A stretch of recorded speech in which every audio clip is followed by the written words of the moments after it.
छोरी के हो पी जा भैया। अरे वो लोग से निवेदन बाकी देखा तनी करे वो लोग गीत करे वो लोग कितना शेयर कर तनी। अरे वो लोग प्यार दुलार दी सब दीपक सूरदास के बहुत दिन से। अरे वो लोग के छोट भाई मेहनत कर रहा बाटे का मन भैया। सब के तरह लोग प्यार दुलार दिए देनी, सब के तरह लोग हीरो बनाइए देनी।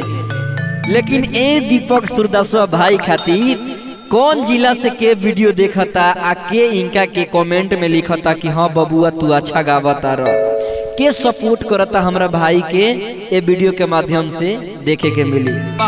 अरे छोरी के हो पी जा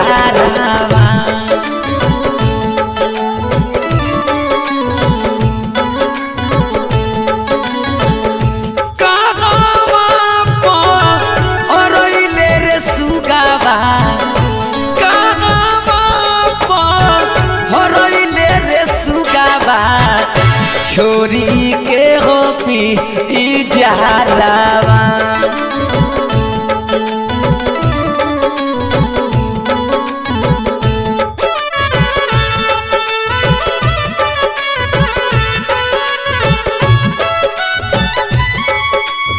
अरे दियो ये छपरहिया भाज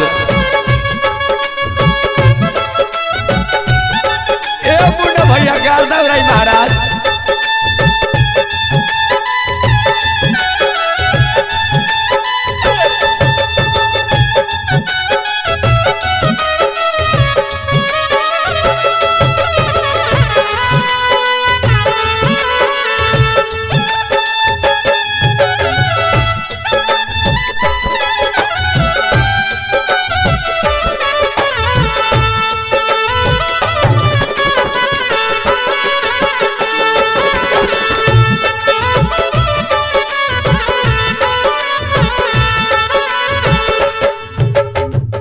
घरवा में खोजनी दुआरवा में खोजनी,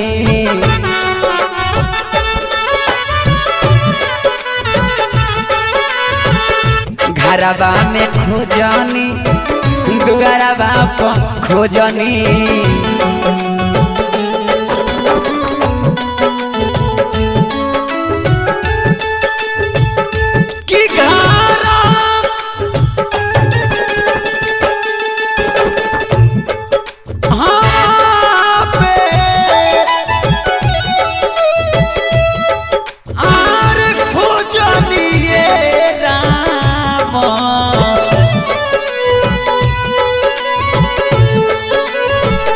खेतावा हो अधरिया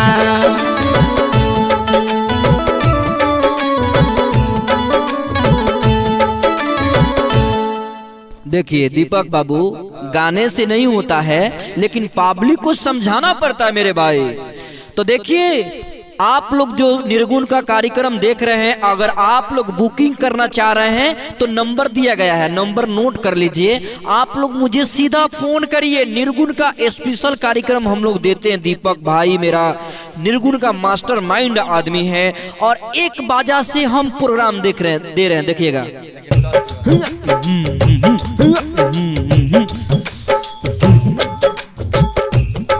सब कुछ ढोलक तबला इसी में फिट कर लिए हैं। लेकिन जब हम लोग प्रोग्राम में जाते हैं ना भैया, जब हम लोग प्रोग्राम में जाते हैं तो 10 आदमी का टीम रहता है, 6 म्यूजिशियन जाता है और मेरे जितने भी कलाकार हैं वो लोग जाते हैं। अगर बुकिंग करना चाहते हैं तो आप लोग बुक कर सकते हैं। दीपक जी चलिए अंतरा को सुनाइए।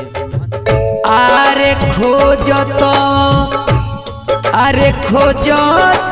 ये राम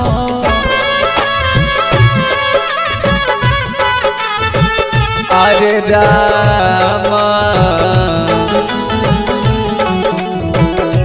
हरे राम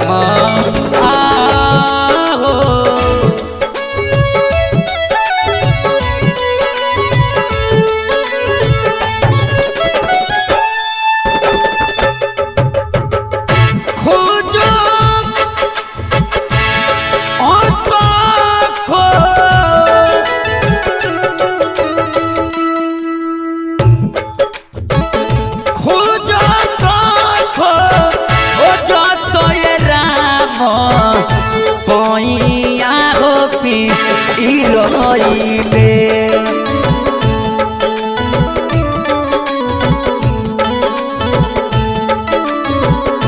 पैया हो पीरइले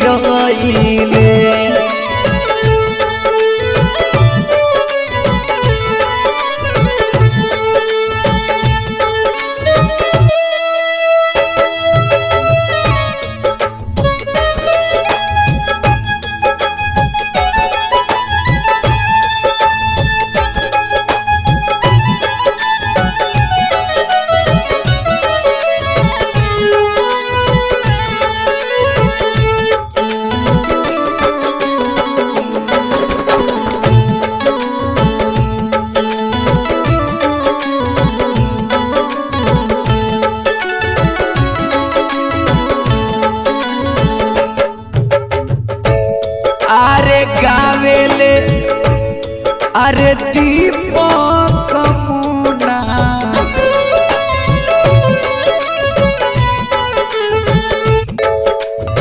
अरे मुना अरे मुना आहो राम